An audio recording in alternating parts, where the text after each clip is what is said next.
सबको प्रणाम, सबको नमस्ते। Thank you for joining me. आज हम अपना 8th चैप्टर की कंक्लूजन खत्म कर लेंगे। बहुत लंबा नहीं है मेरे पास पढ़ के बताने वाला, इसीलिए 8th चैप्टर पर कोई डिस्कशन करनी होगी, कोई बातें करनी होगी तो we can do that also. इसके पहले मैं एक आज सुबह से मेरे दिमाग में ये घूम रहा था, कल एक्चुअली घूम रहा था, आज नहीं। तो आपको एक छोटी सी गाने का एक टुकड़ा बताता हूँ सुना के। मतलब आप समझ लीजिए इसको, शायरी या पोइट्री या जो भी समझ लीजिए।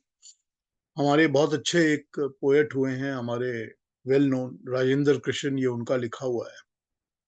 राजेंद्र कृष्ण जी लिखते हैं कि कहां से ये फरेबे आरजू मुझको कहां लाया। एक मिनट जरा ध्यान से सुनिए इसको। कहां से ये फरेबे आरजू मुझको कहां लाया। फरेबे आरजू, डिजायर्स की डिसीट, ठीक। फरेब, धोखा। आरजू, इच्छाएं, डिजायर्स। तो डिजायर्स की जो डिसीट है, धोखा है, ठीक। फरेब। कहां से ये फरेबे आरजू मुझको कहां लाए। तो ये पहले कहां थे और अब कहां पहुंच गए, इसीलिए क्योंकि ये आरजुओं के फरेब में फंसे हुए हैं, ठीक है ना। कहां से ये फरेबे आरजू मुझको कहां लाया, जिसे मैं पूजता था आज तक निकला वो एक साया। बताइए। बहुत खूब, बहुत खूब। किसको किसको आप पूछते हैं। सारी जिंदगी हम किसको पूछते हैं। हम सारी जिंदगी पैसे को पूछते हैं, सारी जिंदगी अपनी प्रतिष्ठा को पूछते हैं, अपनी ईगो को पूछते हैं, इन्हीं चीजों को पूछते रहते हैं ना। और ये सारी चीजें क्या हैं। ये सारी चीजें हैं फरेब आरजू। ये सब कुछ फरेब आरजू है। आरजुओं का फरेब बनाया हुआ फरेब है हमारा। यही हम पढ़ रहे हैं ना गीता में। यही तो हम देख रहे हैं ना। देखिए कहां कहां से थॉट्स पोएट्स के दिमाग में कहां कहां आ जाते हैं। और ये सुनने में इतना अच्छा लगता है कि कानों में लगते ही लगता है कि आह, यही तो हम बात करते हैं, यही तो हम सोचते हैं, यही तो फिलॉसफी है जिसके ऊपर हम चलते हैं। तो कितना मजा आता है इन चीजों को पढ़ने सुनने में। मैं तो जब सुनता हूं तो मुझे सुन के ही मजा आने लग जाता है इन सब चीजों को। तो मैं तो बहुत इंजॉय करता हूँ। खैर, ये इसका जो मेन लाइन है, ये रफी साहब का गाया हुआ है। मेन लाइन इसकी है, मैं अपने आप से घबरा गया हूँ, मुझको है जिंदगी दीवाना। उस गाने के अंदर का ये टुकड़ा है। कहां से ये फरेब आरजू मुझको कहां लाए, जिसे मैं पूछता था आज तक निकला वो एक साया। ये सब शैडो है जिसको हम पूछते रहते हैं सारी जिंदगी। यही तो भगवान कृष्ण हमको समझा रहे हैं तब से। आइए, कल एक हमने कॉन्सेप्ट पे बात की थी, और कॉन्सेप्ट पर आप लोगों ने क्वेश्चंस भी पूछे और हमने उसके बारे में क्लैरिफाई भी किया। तो मुझे लग रहा है कि वो बात सेटल होके दिमाग में पूरी तरह से बैठ गई है उसके बारे में। और डिस्कशन शायद शायद नहीं, अगर होंगी तो मैं करने को तैयार हूँ। आपके पास कोई क्वेश्चन हो तो मैं बता भी जवाब दे सकता हूँ।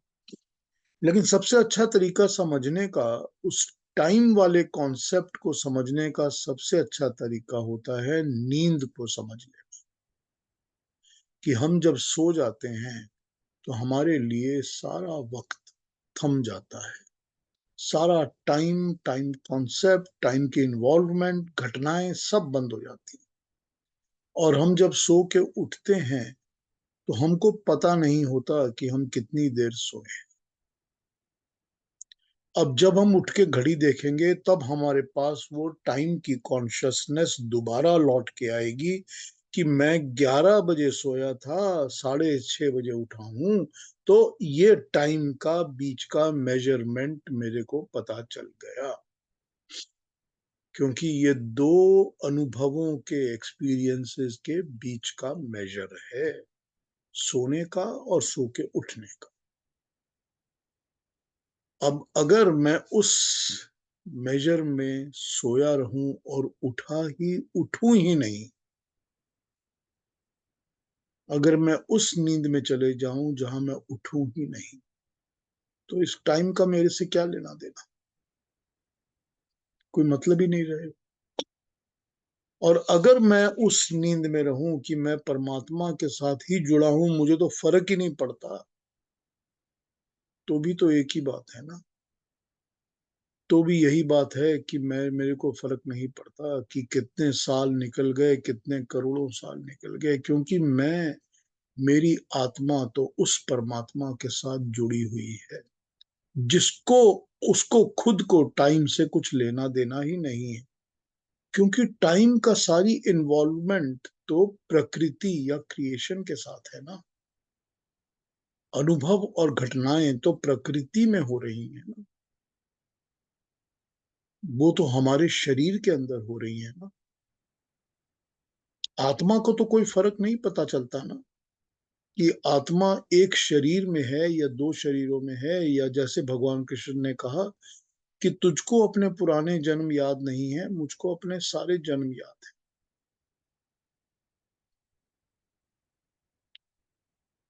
ये आत्मा है, इसको पता ही नहीं है कि इसने कितने पुराने जन्म लिए हैं और कितने लेती रहती है और लेते रहना है आगे। ये टाइम का जो कॉन्सेप्ट है, ये शरीर के साथ है, ये बॉडी के साथ है, ये इस प्रकृति के साथ है। जब हम इसके साथ जुड़ते हैं तो हम इसकी मेजर के अंदर आ जाते हैं कि ये बच्चा इस दिन पैदा हुआ है, तो उसका टाइम की कैलकुलेशन शुरू हो गई। और टाइम की कैलकुलेशन, आज ये 1 साल का हो गया, आज ये 1.5 महीने का हो गया, आज ये 4 साल का हो गया, तो ये साल कहाँ से कैलकुलेट किया है? एक पॉइंट से दूसरे पॉइंट के अंदर का मेजर जो है वो हमने कैलकुलेट किया। अगर ये मेजर शरीर नहीं होगा और आत्मा ही होगी और वो परमात्मा के आनंद में होगी, तो उसको इस टाइम से कुछ लेना देना होगा ही। इस कॉन्सेप्ट पे हमने कल बात की थी। इसके अंदर हमने जो भी कल बातें की हैं, अगर उसमें कुछ समझना पूछना है तो अभी पूछ लीजिए, फिर मैं नहीं तो कंक्लूजन्स को आगे पढ़ना शुरू करता हूँ। थोड़ा अलग अलग सब्जेक्ट है, तो बाकी की बातें भी कर लेंगे, लेकिन कुछ पूछना है इसके बारे में या कहना है तो पूछ लीजिए।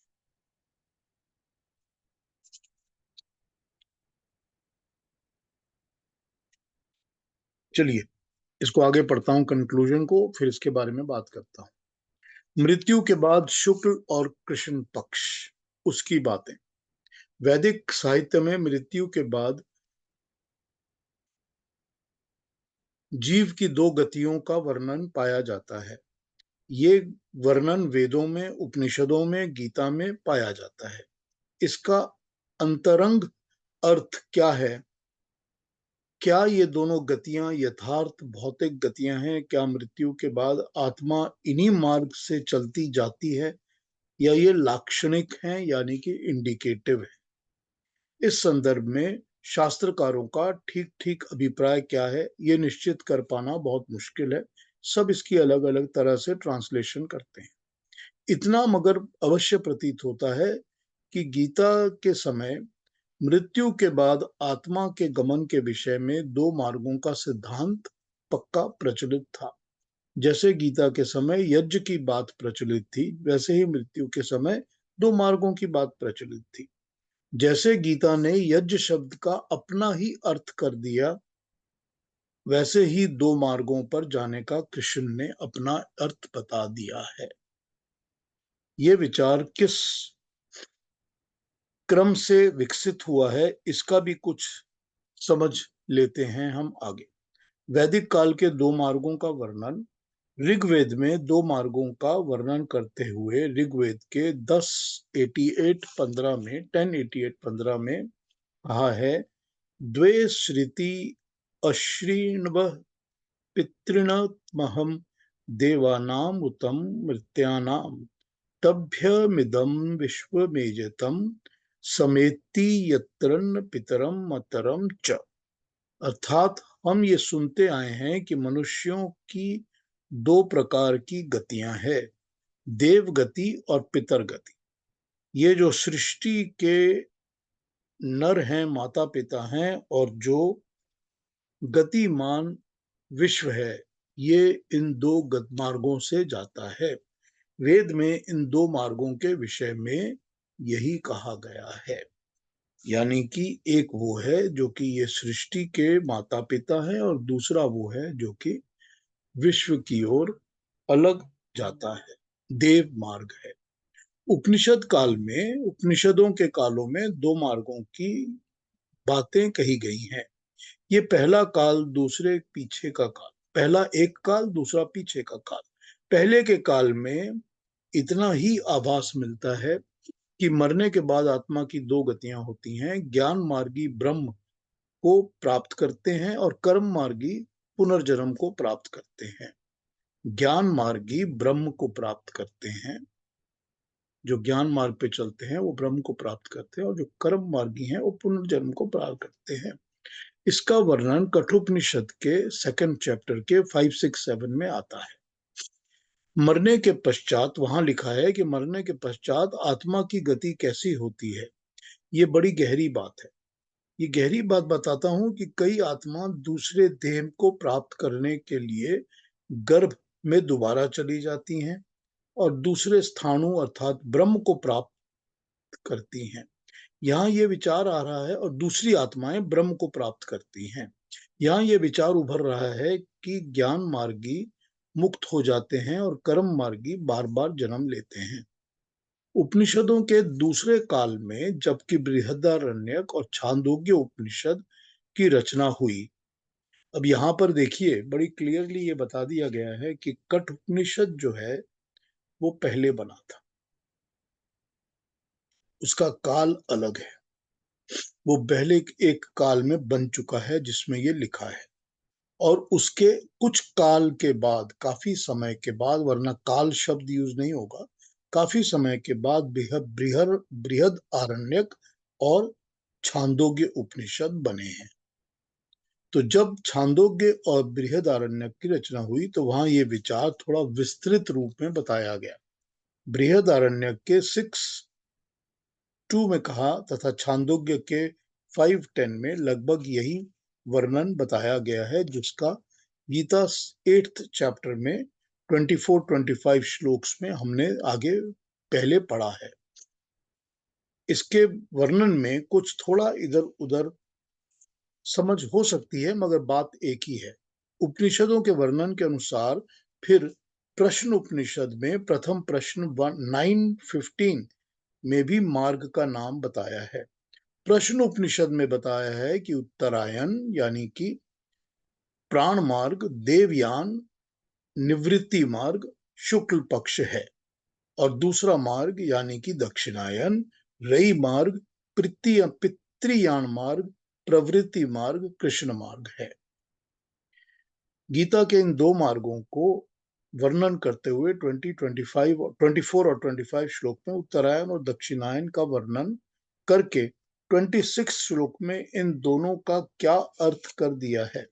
ये दोनों मार्ग प्राचीन काल से चले आ रहे हैं, इसलिए इन दोनों का उल्लेख तो गीता ने किया, परंतु जैसे यज्ञ को गीता ने अपना एक नया रंग दे दिया, उसको बताया कि ये समर्पण है, ये परमात्मा के नाम पर किया गया लोक कल्याण का काम है, त्याग का काम है, वैसे ही दो मार्गों को भी गीता ने अपना रंग दे दिया। 26 श्लोक में उन्होंने ये कहा कि संसार में निरंतर शुक्ल पक्ष और कृष्ण पक्ष चलते ही रहते हैं। संसार में हर वक्त शुक्ल पक्ष और कृष्ण पक्ष चल रहे हैं, सफेद और काला, ये दो पार्ट्स दुनिया में हर वक्त चल रहे हैं, ये चलते ही रहते हैं। शुक्ल गति अर्थात शुभ कर्म, कृष्ण गति अर्थात अशुभ कर्म, इन दोनों मार्गों में संसार प्राणी चलते ही रहते हैं। जितने भी दुनिया के प्राणी हैं, ये अच्छे कर्म और बुरे कर्मों में चलते ही रहते हैं। यहाँ पर अच्छे कर्मों को ही शुक्ल पक्ष कहा है और बुरे कर्मों को कृष्ण पक्ष कहा है, मगर ये संसार में चलते ही रहते हैं। अच्छे कर्म करने वाले ब्रह्म को प्राप्त होते हैं, बुरे कर्म करने वाले बार बार इस मार्ग पर इस दुनिया में चक्कर काटते रहते हैं। शुभ कर्म को लाक्षणिक तौर पर प्रकट करने के लिए धधकती चिता की अग्नि की ज्वाला, दिन, शुक्ल पक्ष, उत्तरायण, 6 महीने, सूर्य का अस्त होना, ये सब कुछ बताया गया है। ये सब लाक्षणिक है, इंडिकेटिव है, समझाने की बातें हैं। अशुभ कर्म को बताने के लिए इसी तरह इसका उल्टा बताया गया है कि धुआं है आग का, रात है, कृष्ण पक्ष है, दक्षिणायन है, 6 महीने जब सूर्य नहीं दिखता। ये सारे शब्द इसी तरह व्यवहार करके सिर्फ बात समझाने के लिए ही किए गए हैं।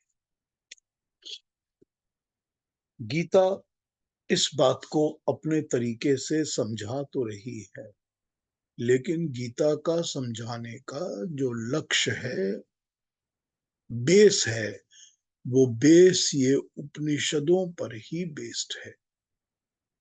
जो उपनिषद भी हमको बड़े आराम से एक ही बात को अपने तरीके से समझा देते हैं। तो ये कहना कि सफेद और काला, यानी कि शुक्ल और कृष्ण, ये हर समय मनुष्य के लिए, प्राणी के लिए हर वक्त है। वो सारा जिंदगी या अच्छे कर्म करता है या बुरे कर्म करता है। जब वो अच्छे कर्म कर रहा है तो वो उत्तरायण के मार्ग पर है, और जब वो बुरे कर्म करता है तो वो दक्षिणायन के मार्ग। अब उत्तरायण और दक्षिणायन का अल्टीमेट लेखा जोखा, तो जैसे इन्होंने बताया था कि जो बैलेंस शीट बनेगी वो तो एंड में ही बनेगी ना, कि प्रॉफिट क्या हुआ और लॉस क्या हुआ, कितनी प्रॉपर्टी बची है, कितनी बिक गई, कितनी अच्छी है, कितनी बुरी हो गई। तो जब ये बैलेंस शीट बनेगी तभी तो पता चलेगा कि आत्मा को जाना है जिस मार्ग से, वो उत्तरायण है या दक्षिणायन है, कि मेजॉरिटी किस तरफ है, मैक्सिमम पॉइंट्स कहाँ मिलते हैं, कि ज्यादा काम अच्छे वाले हैं या ज्यादा काम काले वाले हैं। तो उसी रास्ते से तो आत्मा जाएगी। जो अच्छे कर्मों को करेगा वो परमात्मा को प्राप्त होगा, जो बुरे कर्मों को करेगा वो बार बार फंसा रहेगा इसी प्रकृति में, जन्म मरण के चक्कर। बड़ी ब्लैक एंड व्हाइट, एकदम स्ट्रेट फॉरवर्ड बातें करते हैं भगवान कृष्ण गीता। कोई लेर लपेट कुछ नहीं है, कोई झमेला नहीं, झंझट नहीं, कुछ नहीं। एकदम अपने प्रिंसिपल्स को स्ट्रेट फॉरवर्ड सामने रख देते हैं कि ये है रियलिटी। इससे ज्यादा रियलिटी क्या हो सकती है जो हमको पता चले कि हम तो रोज ही, हर वक्त, दिन में, हर समय हमारे विचारों को, हमारे थॉट्स को, या हमारे थॉट्स अच्छे की तरफ चल रहे हैं या हमारे थॉट्स बुरे की तरफ चल रहे हैं, और हम सारी जिंदगी इसको देखते आए। अपने अपने अपने कर्मों का एक लेखा जोखा बनाना शुरू करिए, अकाउंट लेना शुरू करिए। पता चल जाएगा कितने कर्म मैंने अच्छे किए, इतने कर्म मैंने बुरे किए। और उसमें भी अपने लिए तो हमारे पास ये होता है कि हम एक्सक्यूज ढूंढ लेते हैं कि नहीं नहीं, मैं जस्टिफाई कर रहा हूं अपने आप को, मैंने बुरा कुछ नहीं किया, मैंने अच्छा ही किया, मुझे करना ही पड़ा था, ये उसके लिए, ये उसके कारण, ये उसके कारण। मगर होते तो सारे वो बुरे कर्म हैं। हम जो मर्जी एक्सक्यूज ढूंढ लें, जिसको मर्जी ब्लेम कर लीजिए, कर्म तो हमारे हैं ना, भुगतना तो हमको पड़ेगा ना। वही होता है ना, मुझे पास वाले ने कहा गोली चलाओ, मैंने गोली चला दी, सामने वाला मर गया, तो पुलिस तो मुझको ही पकड़ेगी ना, बोलने वाले का तो कुछ नहीं गया। तो कर्म तो मेरे हैं, चाहे जिसको मर्जी ब्लेम कर लीजिए। तो या ये समझ लीजिए कि आप अच्छे कर्म कर रहे हैं, जिसको इन्होंने शुक्ल पक्ष कह दिया या व्हाइट पार्ट कह दिया, या आप बुरे कर्म कर रहे हैं जिसको इन्होंने कृष्ण पक्ष कह दिया। अब उसी बात को इन्होंने समझा दिया है। अब ये देखिए, देखिए यहाँ पर बहुत सारे जो ट्रांसलेशंस हैं, मैं दूसरी ट्रांसलेशन भी पढ़ रहा था, उसमें इस बात को एम्फसाइज किया गया है कि 8th चैप्टर हमको मौत के बाद क्या होता है ये बताता है। यहाँ मौत के बाद बताने वाली कोई बात है ही नहीं। यहाँ तो ये बताता है तुम्हें जीते जी जिंदगी में क्या करना है, अपनी डेली लाइफ में, अपनी रोज की जिंदगी में तुमको क्या करना है। यहाँ तो यही बताया गया है ना। अगर डेली लाइफ में शुक्ल कर्म होंगे तो अच्छा ही मिलेगा, बुरे कर्म होंगे तो बुरा ही मिलेगा। बस ये तो यहाँ पर अपनी वो कर्म की थ्योरी, वही तो कर्म और कर्मफल की थ्योरी बता रहे हैं ना। ये तो शुरू से कर्म और कर्मफल की ही थ्योरी बता रहे हैं।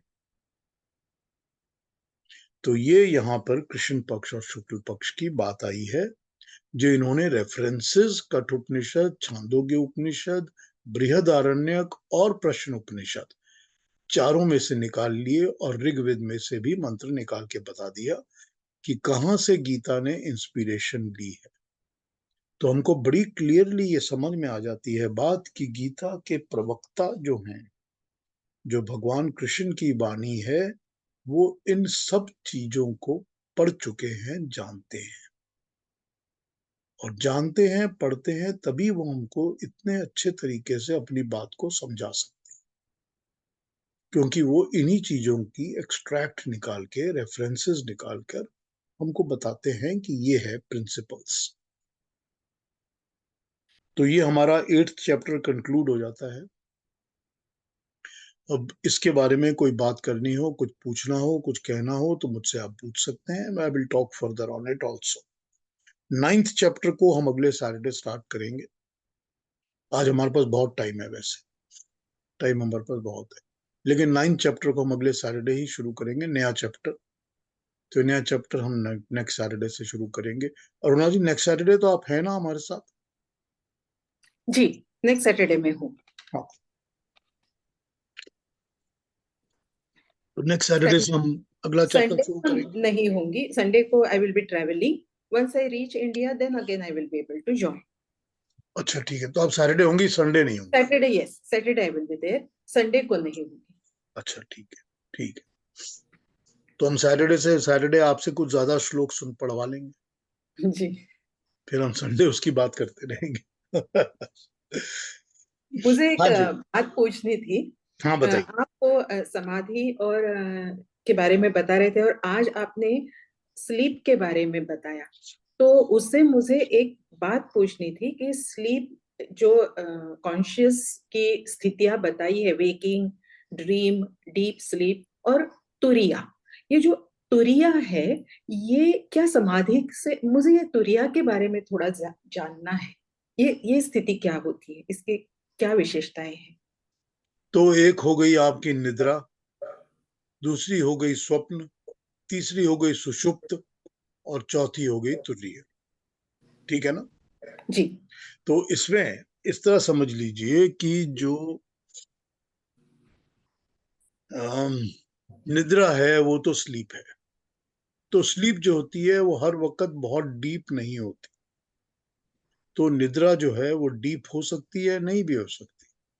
स्वप्न वो होती है जबकि हम सो तो चुके हैं, but we are still dreaming, हम स्वप्न देख रहे हैं, सपना देख रहे हैं। सुषुप्ति वो होती है जब हम सो तो जाते हैं मगर हमारे पास स्वप्न भी नहीं होता, डिस्टरबेंस भी नहीं होता। तो सुषुप्त वो होती है जबकि हम सोते हैं और नींद खुलती है तो हमको लगता है कि अरे, मैं तो सिर्फ 5 ही मिनट सोया हूं, लेकिन फिर देखता हूं कि 8 घंटे सो लिया। मतलब इतनी डीप स्लीप होती है कि पता नहीं चलता कि मैं कब सोया कब उठा। एकदम पीसफुल, शांत, डीप स्लीप, वो हो गई सुषुप्त। जो चौथी अवस्था है जिसको हम तुरीय कहते हैं, उसको कहते हैं साइलेंट। मतलब further than deep sleep, when there is nothing more to talk about. तुरीय का मतलब हो जाता है साइलेंट, एकदम शांत, एकदम अल्टीमेट, फाइनल।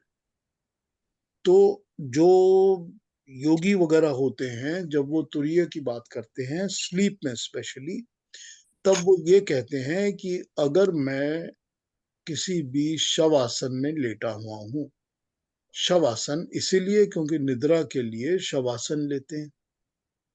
जब वो बैठकर मेडिटेशन करेंगे तब तो कहेंगे कि समाधि की अवस्था है। लेकिन जब वो लेट के शवासन में उस अवस्था में चले जाएंगे कि मैं लेटा तो हुआ हूं, बट मैं लेटे लेटे ऐसी स्टेज में पहुंच गया हूं कि मैं अब 3 दिन लेटा हूं या 10 दिन लेटा हूं या 50 दिन, मुझे फर्क नहीं पता चलता। तो फिर वो सुषुप्ति की इतनी डीप स्टेट है कि वो तुरीय हो जाती है। आपने कभी देखा होगा या सुना होगा या पढ़ा होगा कि तुरीय अवस्था में जो लेटी हुई बॉडीज हैं वो फ्लोट करने लगती, क्योंकि वो अपना वेट भी लूज कर देती, उनकी ग्रेविटेशनल वेट्स खत्म हो जाते हैं, उनका उनका वो भी खत्म चला जाता है, क्योंकि वो इतनी ज्यादा शांत हर चीज हो जाती है उनकी कि वो उस लेवल तक पहुंच जाती है। अब इसमें आप एक बात और समझ लीजिए, निद्रा में कई बार क्या होता है कि जो इंसान लेटा होता है, सो रहा होता है, उसकी नींद टूट जाती है क्योंकि वो बहुत ज्यादा उसको पसीना आ रहा होता है गर्मी के कारण, या उसको बहुत ठंड लग रही होती है क्योंकि आसपास सर्दी है या ठंड है। जब स्वप्न में होता है तो उसको सर्दी या ठंड का ही सपना भी आने लग जाता है, कि मुझको सपने में आ रहा था कि मुझको गर्मी लग रही है और मैं उठ के देख रहा हूं कि मैं पसीना पसीना हो गया। लेकिन सुषुप्ति में क्या होता है कि ठंडी गर्मी का असर भी नहीं होता, पता भी नहीं चलता, और it does not make a difference. Even if it is hot और even if it is warm, the person does not know, because sleep इतनी डीप होती है। तुरीय में ये सारी चीजें छूट जाती हैं। ये प्रैक्टिकल समझने के लिए बता रहा हूं, तुरीय में ये सब कुछ छूट जाता है। तो तुरीय अवस्था कहते हैं जो शांत अवस्था होती है, जिसके बारे में हमको कुछ पता नहीं चलता। Something that we don't know but it is there, but we don't. ठीक है। तो ये स्पेशल अवस्था है। हम तो वेकिंग पीरियड में होते हैं, ड्रीमिंग होते हैं, डीप स्लीप में भी जाते हैं, सुषुप्ति तक तो पता है। लेकिन क्या ये तुरिया भी हम आम जो जन होते हैं वो भी उस स्थिति में जाते हैं, या सिर्फ जो मेडिटेशन करते हैं वो ही लोग जा सकते हैं, ऐसे कुछ है? हाँ, योगी जन जा सकते हैं, क्योंकि जो निद्रा होती है या आसन की निद्रा होती है, उसकी भी तो प्रैक्टिस करनी पड़ती है ना। हम्म। हम तो लेट के प्रैक्टिस करवाते हैं ना, शवासन की भी और निद्रा की भी। तो जब उसकी प्रैक्टिस करवाते हैं तो ये योगी अवस्था ही होती है, योगी जन ही होते हैं जो इस तुरी अवस्था को प्राप्त कर सकते हैं या पा सकते हैं। जी, समझ में आया, धन्यवाद। ये पूछना चाहिए। हाँ जी, कोई और क्वेश्चन, कोई और बात, कुछ भी पूछना हो, आज कुछ और पूछना हो पूछ लीजिए। एक तो योग निद्रा भी होती है ना? योग निद्रा की ही बात हो रही है, ये सारी बातें योग निद्रा की ही हो रही है। वो योग निद्रा की ही अवस्थाओं की बात हो रही है, बिल्कुल। लेकिन अब निद्रा और योग निद्रा में फर्क हो जाता है ना थोड़ा। योग निद्रा तो वो होती है जो कि प्लान्ड भाव से अपने तरीके से की जाए, उसमें अटेम्प्ट करके आसन की तरह जैसे होता है वैसे किया जाए। और जो रेगुलर निद्रा होती है वो तो हमको रात को थक जाते हैं तो सो जाते हैं, तो वो तो योग निद्रा होती नहीं ना, उसमें माइंड पे कंट्रोल नहीं होता, उसमें जो बॉडी होती है वो अपने आप ही रिलैक्स हो जाती है। योग निद्रा में हम अपने माइंड के थ्रू बॉडी को रिलैक्स करते हैं। योग निद्रा में कभी आपने कोई सेशन किया होगा, ये केतु जी तो जाते हैं तो इनको शायद पता होगा ये सेशन का, कि योग निद्रा में वो आपको बताते हैं कि पहले आप अपना दिमाग अपने टोज पर, पैर पर ले आइए। आपके पैर एकदम रिलैक्स हो गए, उनके ऊपर से ध्यान लगा के सोचिए कि ये बिल्कुल ढीले हो गए।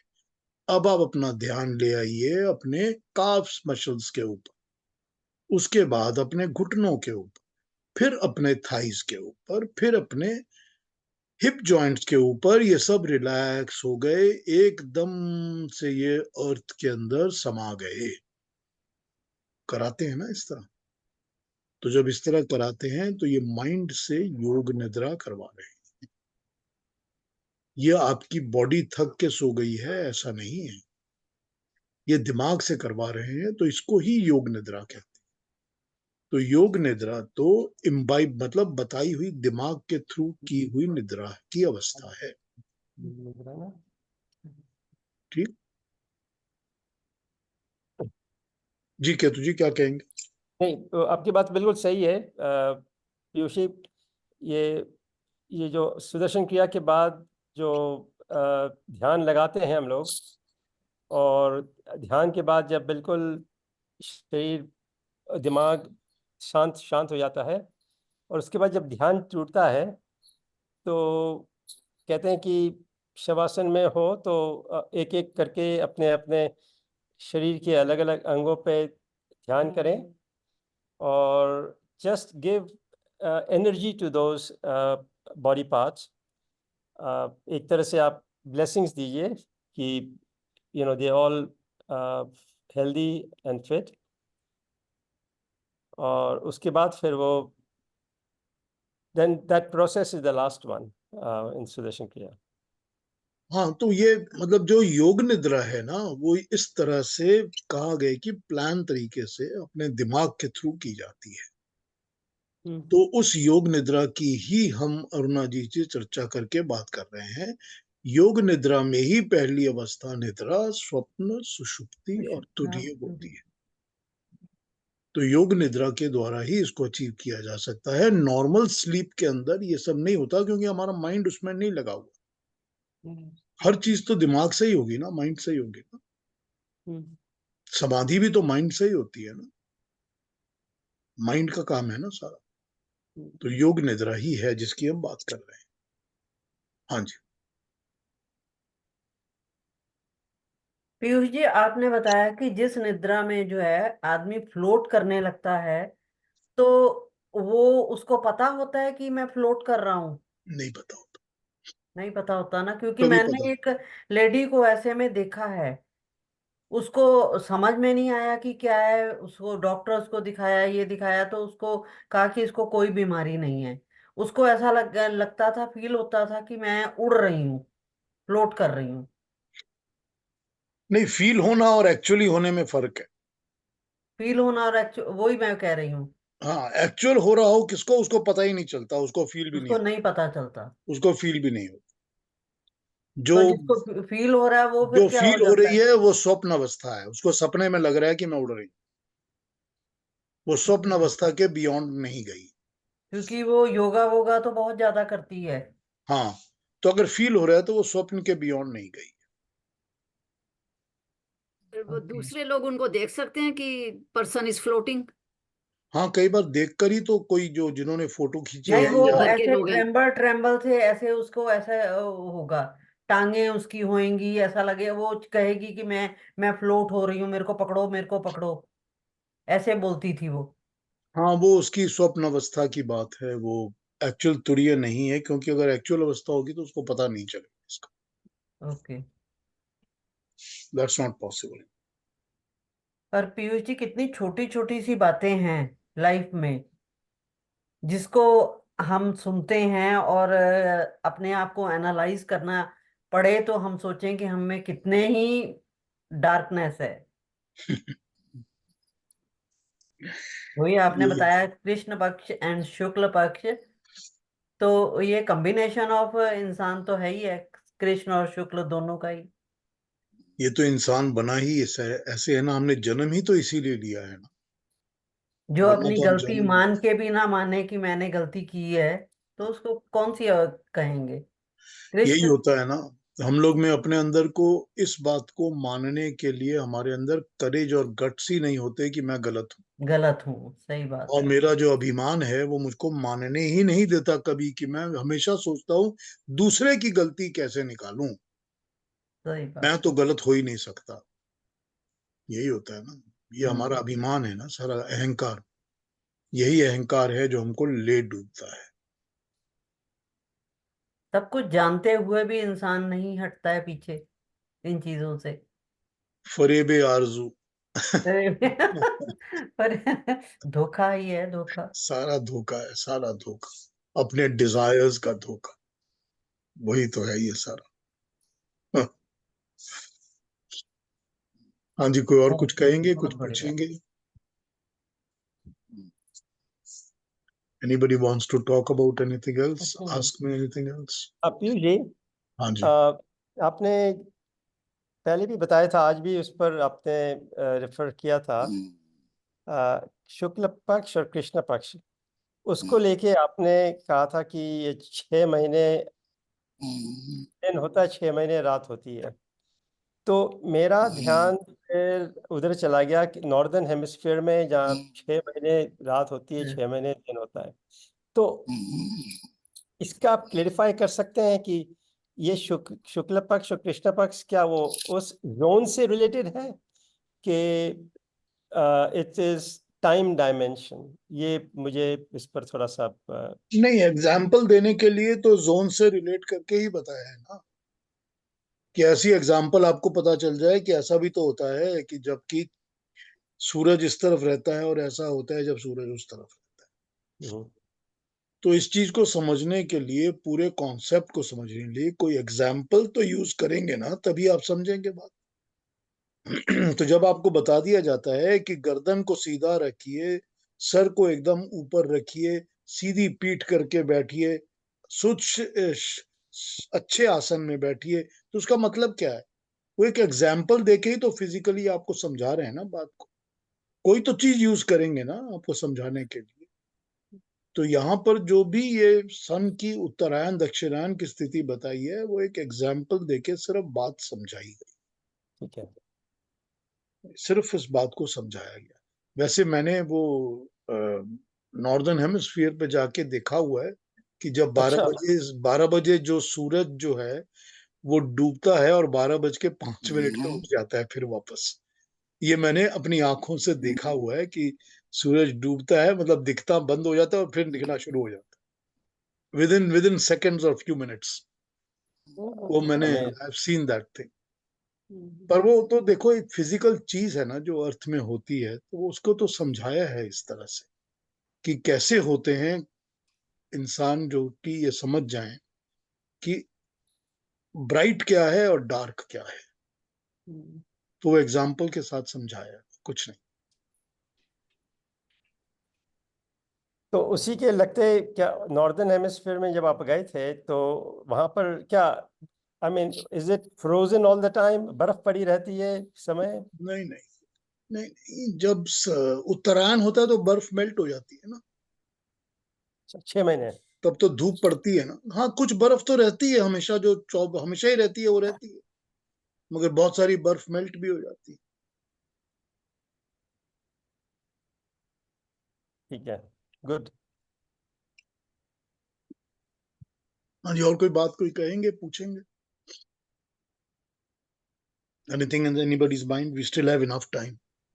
कोई और बात पूछनी हो, कोई और बात करनी हो, कहनी हो तो पूछ लीजिए।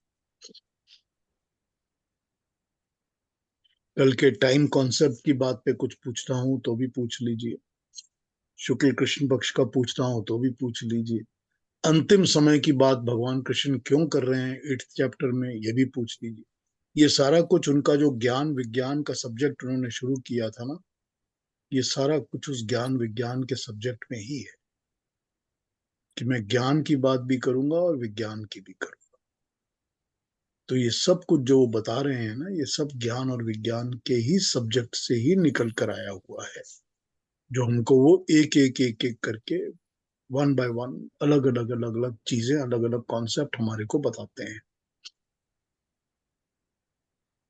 हाँ जी, कोई पीयूष पूछे? जी, हाँ जी, हाँ एक जी। प्रश्न है। यदि ये आपने जिस तरह कहा कि शुक्ल पक्ष और कृष्ण पक्ष, उत्तरायण और दक्षिणायन, तो ये जो कृष्ण पक्ष और शुक्ल पक्ष है, ये वो 15 दिन का नहीं मानते हैं कि जैसे अमावस्या का और पूर्णिमा का, कि चढ़ते हुए चांद का, या मतलब अमावस्या के चांद का वो जो है वो कृष्ण पक्ष है, वो शुक्ल पक्ष है।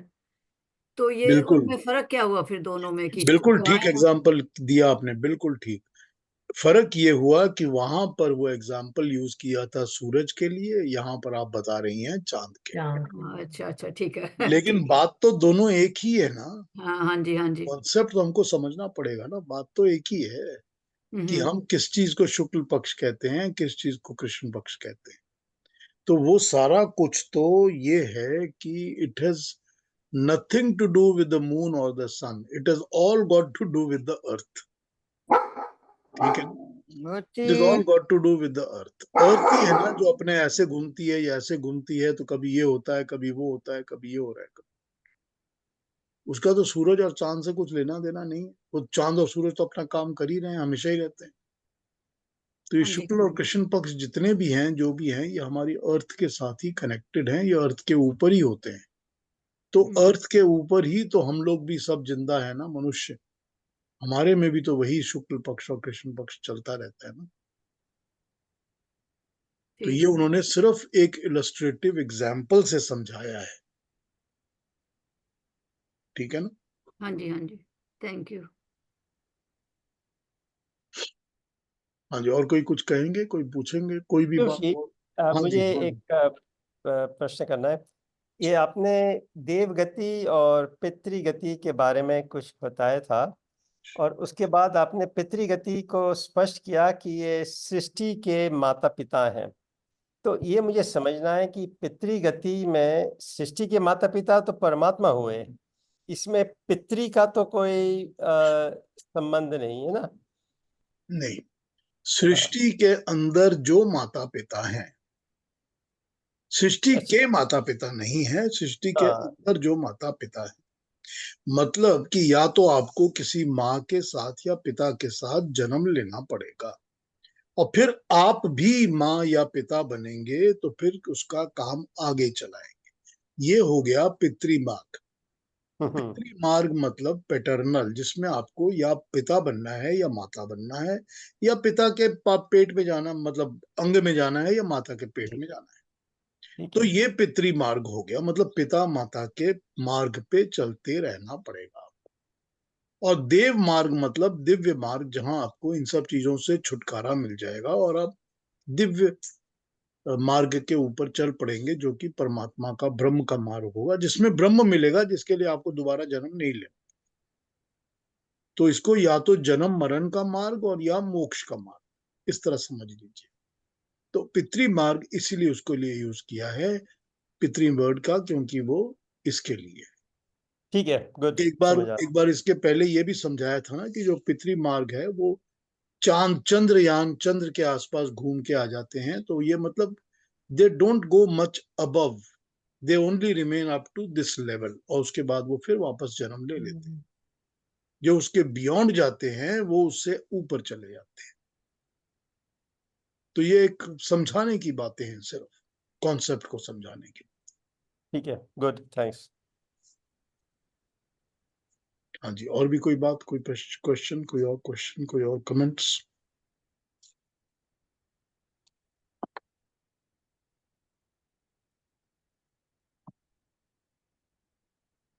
कोई और सब्जेक्ट, किसी और चीज में बात करनी है?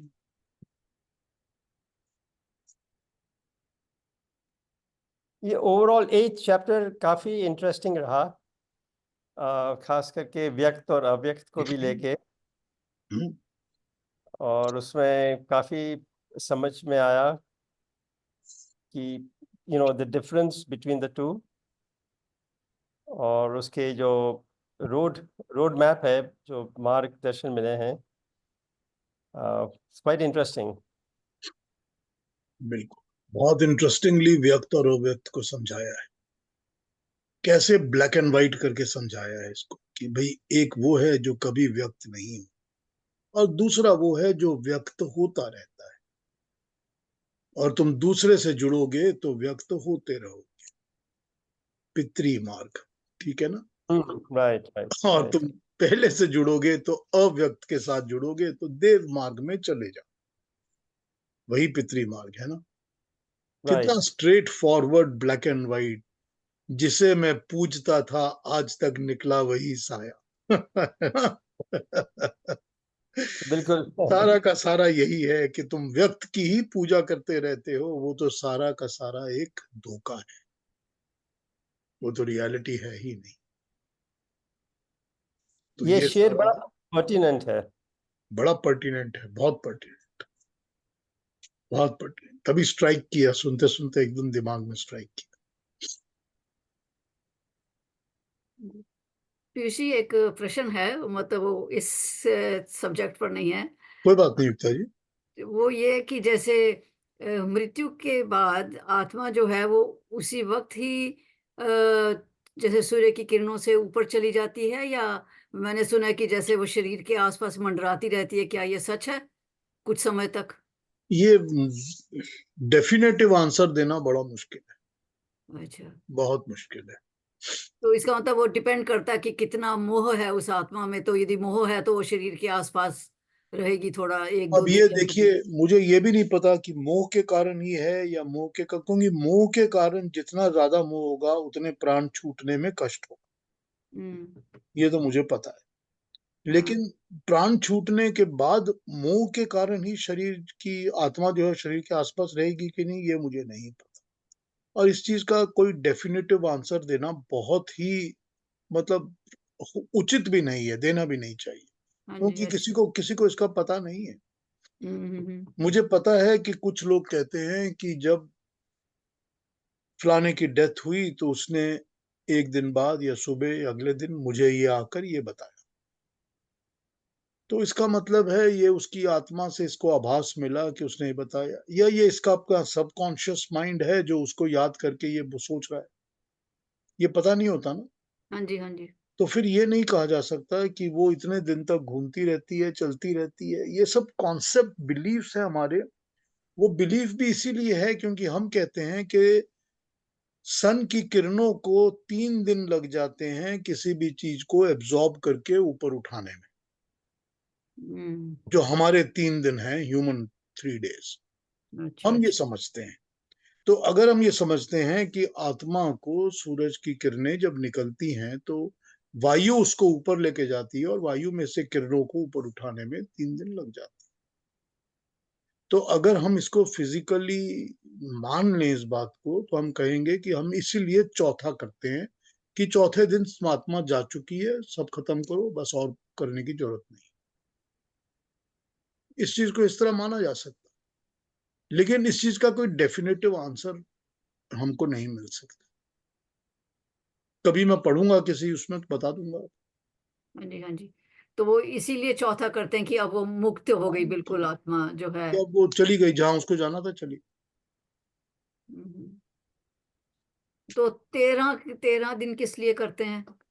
13 दिन पुराने दिनों में करते थे इसीलिए क्योंकि जो लोग बाहर गांव में रहते थे, जिनको सबको आना होता था, पहले जमाने में तो सारी फ्लाइट्स और हाँ, प्लेन्स नहीं टाइम होते, लग जाता था आने प्लेन में। नहीं होते थे ना, फ्लाइट्स नहीं होती थी।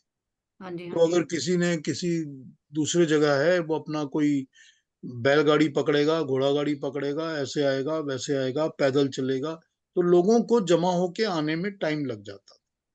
हम्म। तो ताकि जो जिन्होंने अफसोस करना हो, जिन्होंने मिलना लास्ट में आना है फैमिली के पास, वो सब आ जाएं, तो एक दिन फिक्स कर लिया जाए, चलो 13 दिन मैक्सिमम। हाँ जी, हाँ जी। तो इसके लिए ये किया जाता था पुराने जमाने में, और लेकिन 17 क्यों करते हैं? 17वां क्या, भी करते हैं। हाँ वो वही एक ही बात है, 13वां 17वां सब एक ही बात। मतलब फिर उसका लोगों ने, कोई वैसे रीजन नहीं है? इसके सिवाय और कोई रीजन नहीं, इसके सिवाय और कोई रीजन नहीं है कि convenience of people to come. तो फिर उस दिन पंडितों को खिलाया जाता है, दान दिया जाता है, सब कुछ किया जाता है।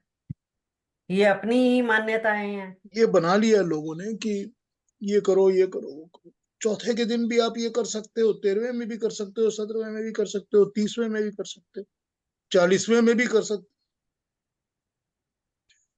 तो ये तो करने की है कि आपको क्या करना है। हम्म।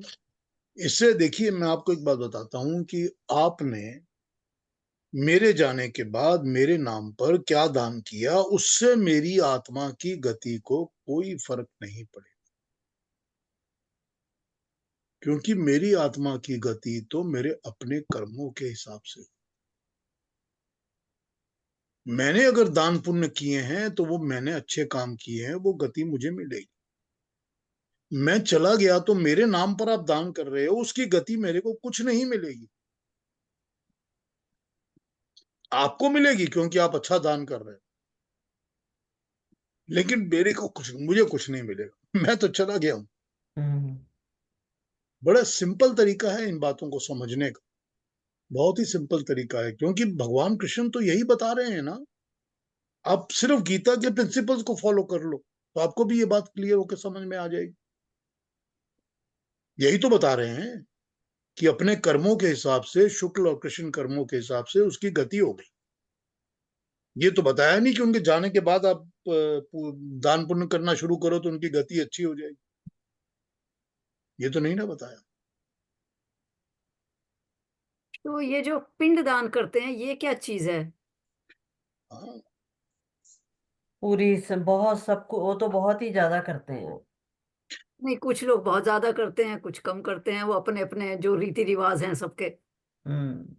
अब ये मैं आपको नहीं बता सकता कि उसके पीछे साइंटिफिक सपोर्ट क्या है, because I cannot tell you this. But मैं ये बता सकता हूँ कि पिंडदान इसीलिए होता है कि मैंने एक शरीर के लिए ये दान कर दिया ताकि आगे जो शरीर मिलेगा मेरे इस गए हुए को, वो अच्छा शरीर मिल जाए। यही होता है ना पिंडदान। नहीं तो फिर ये जो जैसे कोई लड़का है अपने माता पिता के लिए करता है, तो वो फिर वो लड़का कैसे करेगा कि भी मैं ये दान कर रहा हूं तो मेरे माता पिता को अच्छी वो मिले, जगह मिले। त्र्यंबकम यजामहे सुगंधिम सुगंधिम पुष्टिवर्धनम्। पुष्टिवर्धनम। कि जब तक आप जिंदा हैं आप पुष्टि वर्धनम, आपकी पुष्टि में वर्धन होता ही रहे। लेकिन उर्वारुक में वो बंधनान, जब आपका मृत्यु। बंधन छूटेगा मृत्यु हो। इतनी कंफर्टेबली छूट जाए कि जैसे खरबूजा अपनी बेल को छोड़ देता है। मृत्युर मोक्षीय माँ अमृता, कि जो मृत्यु है वो मोक्ष का कारण बने और आपकी अमृत मेरे से दूर ना रहे। तो उसमें फिर आपने पिंड के दान का क्या करना है बताइए।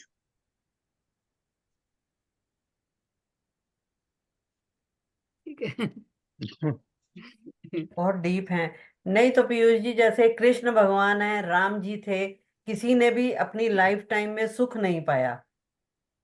शिव जी थे, सुख, उनकी भी सती जो है जल के मरी। अब तो ये तो वो देखिए, उनके कर्म थे। ये तो मुझे नहीं पता कि वो सुख के पाने के लिए उन्होंने जन्म लिया था या अपने कर्मों को और कर्मों को क्लीन करने के लिए या किसी और पर्पस के लिए जन्म लिया। लेकिन ये तो पक्का है कि जो इस दुनिया में आएगा वो इस दुनिया के फेर बदल में तो इन्वॉल्व होगा ही होगा। अगर वो शरीर धारण करेगा तो उसको शरीर पालन के लिए खाना तो खाना ही पड़ेगा। हम्म। ठीक है ना। तो ये तो पक्का है। अब ये इंडिविजुअली अगर आप महापुरुषों की, जिनको हम देवता कहते हैं, उनकी लाइफ्स को एनालाइज करना शुरू करोगे तो बहुत कुछ आपको समझ में आएगा, बहुत कुछ समझ में नहीं आएगा। लेकिन यहाँ तो जो हमको बता रहे हैं भगवान कृष्ण, हम तो उसी की बात सुन के उसी को मान के चल रहे हैं कि इन्होंने ये कहा तो इसका यही मतलब, हम इसी को समझ सकते हैं। अब शिव जी ने तो कोई अपने पीछे इस तरह की गीता टाइप की छोड़ी नहीं है कि उनके बातों को आप समझ। जो लिखा है वो दूसरे लोगों ने लिखा है और वो कहानियां लिखी हुई है।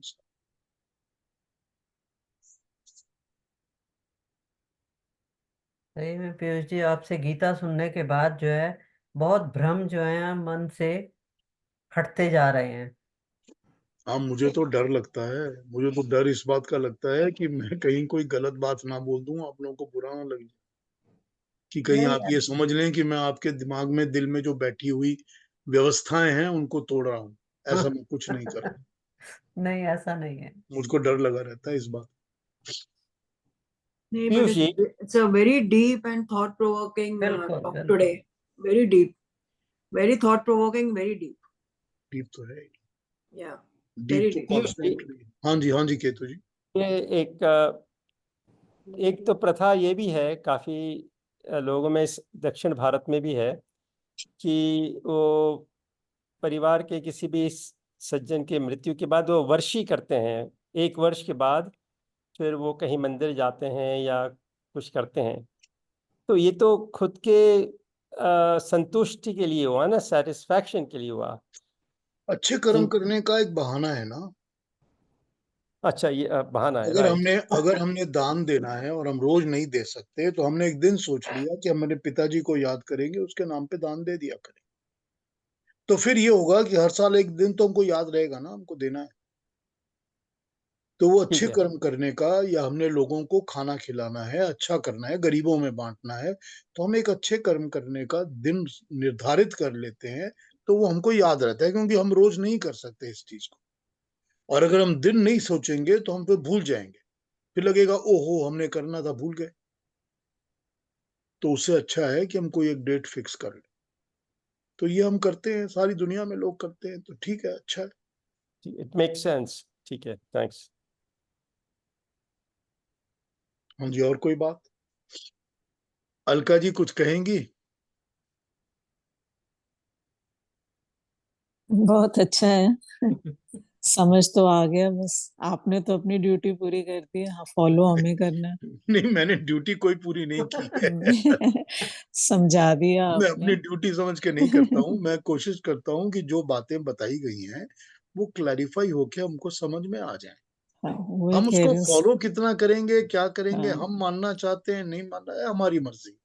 इस जन्म लेकिन में कर लें, अगले में कर लें, 84 लाख किसी न किसी में तो करना ही पड़ेगा। हाँ, तो अगर ये दिमाग में लगन बैठ जाएगी कि मुझको यही पाना है, यही करना है, हाँ, तो जरूर जितनी होगा। जल्दी करेंगे तो अच्छा हमारे लिए। बिल्कुल, बिल्कुल होगा। आना जाना खत्म होगा। हाँ हाँ, वही कोशिश है ना। हाँ। श्वेता जी क्या कहेंगी?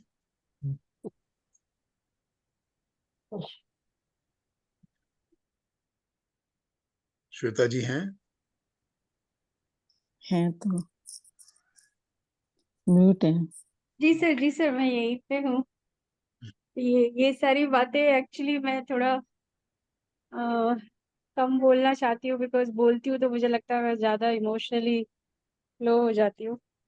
और ये तो सही है सर, सुनने में मतलब बहुत कुछ सीखा है, but when it comes to apply it, it is really very difficult. सुनने में बहुत अच्छा लगता है, आत्मा ऐसा है, ठीक है सबको एक दिन जाना है, but you are very connected. बोलते हैं मोह नहीं करना चाहिए, बट मुझे लगता है कि पेरेंट्स से मोह तो हो ही जाता, मोह क्या बोले, वो इट्स लाइक आपको, हमारे लिए तो भगवान वही है, क्योंकि उन्होंने ही हमें रास्ता दिखाया है। And one fine day if you don't see them, don't listen to them, don't find them, वो जो बेचैनी होती है उसको कैसे हैंडल करें। सारा कुछ समझ में आता है सर, मतलब वही मैं खुद भी गीता का क्लास आपसे सीखा है और सबसे सुनती हूँ, but when it comes to apply it, it is really difficult. कभी कभी ठीक लगता है, बट कभी कभी लगता है कि when I just want to see her और want to talk to her, तो मुझे बहुत तकलीफ होती है। ये तो बिल्कुल सच है, डिफिकल्ट बहुत है, लेकिन ये रियलिटी है और हमको एडजस्ट करना ही पड़ता है। ये ज्ञान का मार्ग ही होता है जो हमको लीड करता है। जितना ज्ञान की तरफ बढ़ेंगे उतना इसको हैंडल करना इजी होगा। जितना पता चलेगा कि ये सृष्टि, ये दुनिया, इसमें कुछ नहीं रखा, ये सब कुछ एक साया है, एक मिथ्या है, मुझे परमात्मा ही चाहिए बस, तो फिर ये सब चीजें दिल में असर कम करेंगी। डिफिकल्ट, बहुत डिफिकल्ट है, and everybody has to go through this difficulty. Everybody has to go through this. बहुत मुश्किल होती है, बहुत मुश्किल। इट लेकिन डिपेंड्स ऑल्सो श्वे- सर कि कौन कितना किससे अटैच है। बट मुझे जो माया क्या होती है, ये मुझे एक्चुअली मम्मी के साथ ही फील हुआ। उसके पहले मुझे कभी लगता नहीं था कि माया जैसी क्या चीज़ है, ठीक है ये पूरा दुनिया ही माया है। बट एक्चुअली मैंने जो भी हम इल्यूजन्स के बारे में बात करते हैं, I could feel on that very day कि मैं साथ में खड़ी हूँ, मुझे कभी रियलाइज नहीं हुआ कि मैं अभी आधा घंटे में ऐसे हो जाएगा।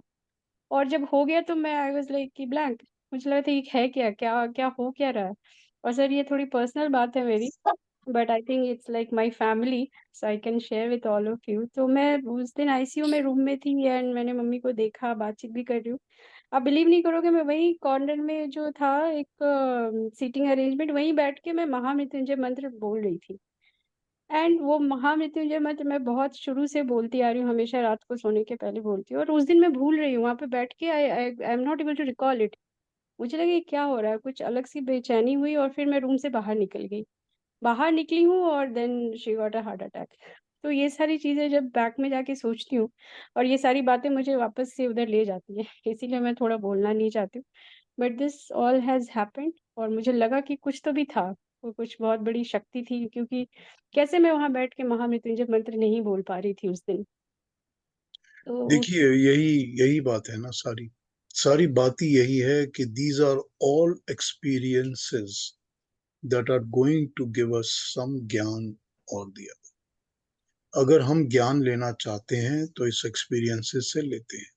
हर इंसान as as soon as we are born, हम एक्सपीरियंसेस से ही ज्ञान लेते हैं, और हमको सब चीजों का एक्सपीरियंस होता है। दर्द तभी पता चलती है जब कोई हम एक्सपीरियंस करते हैं।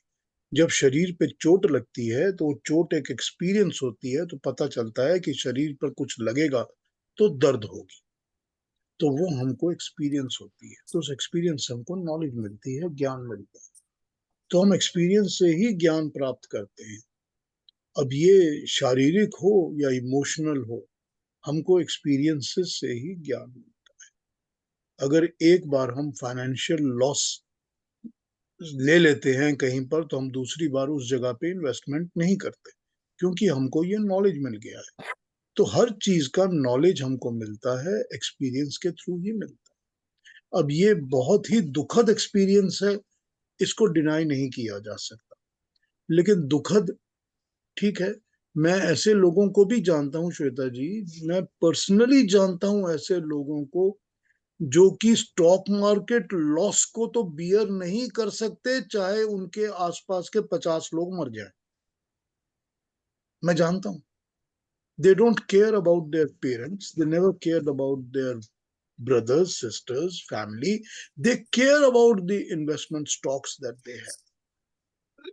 अब ये मोह जो होता है ना, ये किस तरफ किसका कहाँ चिपका हुआ ज्यादा होता है, ये सब उस पर डिपेंड करता है। हम लोग सब कहीं ना कहीं किसी न किसी जगह किसी न किसी चीज के साथ जुड़ जाते हैं, और वो जहां जुड़ते हैं वहीं चोट ज्यादा लगती है। यही जरूरी बात है। तो ये एक्सपीरियंस ही हमको ज्ञान देता है, और इस ज्ञान का सहारा लेकर ही हम आगे बढ़ सकते हैं। बस यही हमारा बेस होता है। तो ज्ञान में से आप सहारा लीजिए, सहारा लेकर आप ज्ञान से आगे बढ़िए, और उसी से आप ऊपर चलिए। अब आप एक बात सोच लीजिए कि कितना पावरफुल है आपका महामृत्युंजय का जाप करना। जब ये पता चल जाता है तो ये पता चलता है कि जो मेंटल पावर है हमारा, वो कितना स्ट्रांग है, कि वो कितना ज्यादा हमारे अंदर है, जिसको हम यूज करें या ना करें या कैसे यूज करें, ये हम पर डिपेंड करता है। लेकिन है ना, कुछ तो है ना ऐसा। तो ये भी तो एक एक्सपीरियंस है ना, उस एक्सपीरियंस के थ्रू ही ज्ञान मिल गया ना। तो बस ज्ञान प्राप्त करिए इसमें से, एक्सपीरियंस में से, और आगे जिंदगी को, कि हमने एक दुर्घटना के थ्रू हम निकले हैं, लेकिन हमको आगे बढ़ना है। जी। Very well said. Very well said. You have to evaluate. I mean, it's going ahead. That's the only way you have. That's आप the only going way. Ahead नहीं करेंगे तो आप कैसे, how are you going to survive if you are not going to go ahead? बिल्कुल। कोई और तरीका ही नहीं, और कोई तरीका नहीं। बिकॉज उस परमात्मा ने सबकी अलग अलग आयु निर्धारित की हुई है, सबके अलग अलग भोग निर्धारित किए हुए हैं, तो उसको तो हमको रिस्पेक्ट करना ही पड़ेगा। We will have to do it. I have to leave. मेरी बैटरीज में बिल्कुल खत्म हो गई है। नमस्ते। हाँ, हो गई हमारा तो, हो गया हमारा तो। अगली बार मिलते हैं फिर अगले सैटरडे को, और 9th चैप्टर को शुरू करेंगे। तो आज के लिए सबको बहुत बहुत धन्यवाद। Thank you. सबको Have a प्रणाम, good, नमस्ते। अपना अपना have a ध्यान good रखिए, weekend. ख्याल रखिए, Have a good week, everybody. सुखी रहिए, खुश रहिए।